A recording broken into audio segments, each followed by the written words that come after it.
And when Rachel saw that she bare Jacob no children, Rachel envied her sister, and said unto Jacob, Give me children, or else I die. And Jacob's anger was kindled against Rachel, and he said, Am I in God's stead, who hath withheld from thee the fruit of the womb? And she said, Behold my maid Bilhah, go in unto her, and she shall bear upon my knees, that I may also have children by her.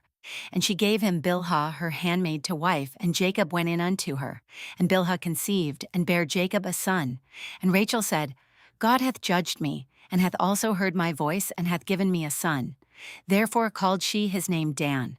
And Bilhah Rachel's maid conceived again, and bare Jacob a second son. And Rachel said, With great wrestlings have I wrestled with my sister, and I have prevailed. And she called his name Naphtali. When Leah saw that she had left bearing, she took Zilpah her maid, and gave her Jacob to wife. And Zilpah Leah's maid bare Jacob a son. And Leah said, A troop cometh, and she called his name Gad. And Zilpah Leah's maid bare Jacob a second son. And Leah said, Happy am I, for the daughters will call me blessed. And she called his name Asher. And Reuben went in the days of wheat harvest, and found mandrakes in the field, and brought them unto his mother Leah. Then Rachel said to Leah, Give me, I pray thee, of thy son's mandrakes. And she said unto her, Is it a small matter that thou hast taken my husband? And wouldest thou take away my son's mandrakes also? And Rachel said, Therefore he shall lie with thee tonight for thy son's mandrakes. And Jacob came out of the field in the evening, and Leah went out to meet him, and said, Thou must come in unto me, for surely I have hired thee with my son's mandrakes. And he lay with her that night. And God hearkened unto Leah, and she conceived, and bare Jacob the fifth son. And Leah said, God hath given me my hire, because I have given my maiden to my husband. And she called his name Issachar. And Leah conceived again, and bare Jacob the sixth son. And Leah said, God hath endued me with a good dowry. Now will my husband dwell with me? Because I have borne him 6 sons. And she called his name Zebulun. And afterward she bare a daughter, and called her name Dinah. And God remembered Rachel, and God hearkened to her, and opened her womb. And she conceived, and bare a son, and said, God hath taken away my reproach. And she called his name Joseph, and said, The Lord shall add to me another son. And it came to pass, when Rachel had borne Joseph, that Jacob said unto Laban, Send me away, that I may go unto mine own place and to my country.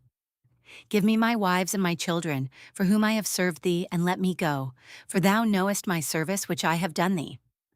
And Laban said unto him, I pray thee, if I have found favor in thine eyes, tarry, for I have learned by experience that the Lord hath blessed me for thy sake. And he said, Appoint me thy wages, and I will give it. And he said unto him, Thou knowest how I have served thee, and how thy cattle was with me. For it was little which thou hadst before I came, and it is now increased unto a multitude, and the Lord hath blessed thee since my coming. And now when shall I provide for mine own house also? And he said, What shall I give thee?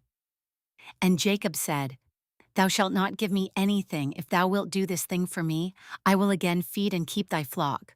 I will pass through all thy flock today, removing from thence all the speckled and spotted cattle, and all the brown cattle among the sheep, and the spotted and speckled among the goats. And of such shall be my hire. So shall my righteousness answer for me in time to come, when it shall come for my hire before thy face. Every one that is not speckled and spotted among the goats, and brown among the sheep, that shall be counted stolen with me. And Laban said, Behold, I would it might be according to thy word.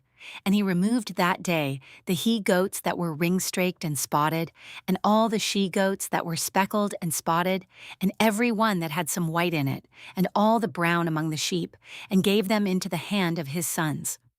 And he set 3 days' journey betwixt himself and Jacob fed the rest of Laban's flocks. And Jacob took him rods of green poplar, and of the hazel and chestnut tree, and pilled white strakes in them, and made the white appear which was in the rods. And he set the rods which he had pilled before the flocks in the gutters in the watering troughs, when the flocks came to drink, that they should conceive when they came to drink. And the flocks conceived before the rods, and brought forth cattle ring-straked, speckled, and spotted. And Jacob did separate the lambs, and set the faces of the flocks toward the ring-straked, and all the brown in the flock of Laban. And he put his own flocks by themselves, and put them not unto Laban's cattle. And it came to pass, whensoever the stronger cattle did conceive, that Jacob laid the rods before the eyes of the cattle in the gutters, that they might conceive among the rods. But when the cattle were feeble, he put them not in. So the feebler were Laban's, and the stronger Jacob's. And the man increased exceedingly, and had much cattle and maidservants and menservants and camels and asses.